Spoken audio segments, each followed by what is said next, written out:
What's going on, guys? It is the Coaster Battleman here, bringing you an awesome video. The top 5 roller coasters at Seaworld Orlando. This is my overall opinion on this park and what the best coasters are there. I recently went to Florida to ride some really cool coasters at some really unique amusement parks. And overall, SeaWorld Orlando had a really solid coaster collection for having only 3 major coasters. And they did have 2 smaller coasters as well. I mean, one of them is not really a coaster, but we'll put it on the list just because. But here we go, my top 5 roller coasters at SeaWorld Orlando. At number 5, we have Super Grover's Boxcar Derby. Super Grover's Boxcar Derby is basically the kid coaster of SeaWorld Orlando. It used to be Shamu's Express, but now it's been transformed with the new addition of the Sesame Street Kids area there. And overall, it's basically the star attraction at that kids area. It's an okay ride. I mean, it fits a lot of people in it. There's like 14 rows, and it fits 28 people per train, so I guess that's something. But this coaster really, other than the capacity, it's not really as good as other kid coasters, like the kid coasters at Universal Studios. So, yeah. Moving on to number 4. In 4th, we have Journey to Atlantis. Journey to Atlantis is basically a step up of the Grover coaster, as it's a bit larger and it has a much larger drop. This is kind of the family coaster, as you would say, of SeaWorld Orlando. And it's, to be honest, the only family coaster they have. But I know in 2020, they are going to be getting a launch coaster.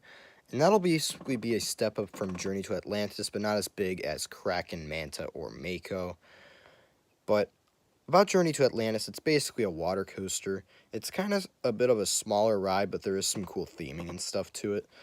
It's not a bad ride. But here's the thing, I didn't get to experience this ride when I went to SeaWorld Orlando. I didn't really want to go on any water rides. I wanted to spend my time on their top 3. But I did get to ride it, I believe, in 2011 when I went to SeaWorld Orlando for the first time. And I thought it was okay, so we're just going to give it the number 4 spot. At number 3, we have Kraken. Kraken is the first major coaster on this list, and overall it's a pretty solid floorless coaster. But for me, it's not nearly as good as Dominator at King's Dominion, and it's not quite as good as Rougarou at Cedar Point.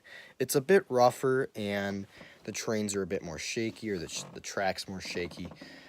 It's overall not as smooth, but it's still a really nice layout.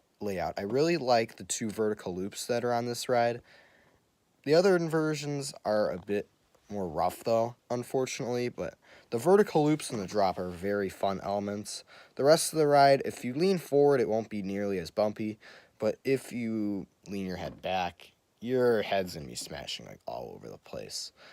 But overall, this coaster is a solid ride. At number 2, we have Manta. Overall, Manta definitely takes the cake for the number 2 spot. It is by far the best flying coaster I've ever ridden. It beats out Firehawk and Superman Ultimate Flight with ease. I really love this ride. Like, this is potentially a top 30 coaster I've ever ridden. Probably in that top 30 somewhere. Overall, it's really good. Like, you have the insane pretzel loop combined with some other inversions, as well as some really nice turns and the iconic turn over the water. This is just a really, really good ride. Plus, the queue line for this ride is probably the best queue line I've ever been in.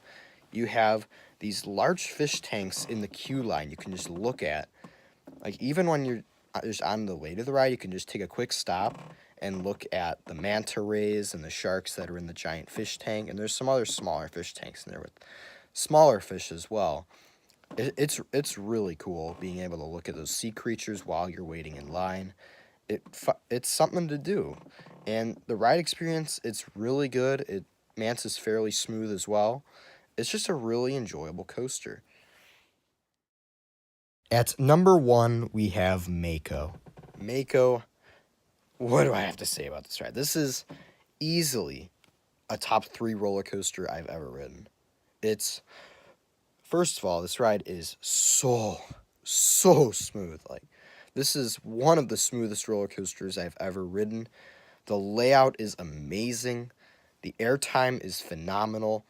I mean, it's not as much as probably, let's say, Intimidator or Diamondback. Those rides have a bit more airtime than Mako. But still, Mako, I'd say, not as smooth as Intimidator, but it's smoother than Diamondback and provides, compared to both of them, a much stronger layout. It has some strong bank turns, combined with the very nice airtime hills, as well as the iconic helix over the pathway, along with nearly 5,000 feet of track and a long ride experience. Mako is just, it's such a great ride. It's the perfect roller coaster for me. It's just, it's so re-rideable. Like, I can just sit all day on that thing.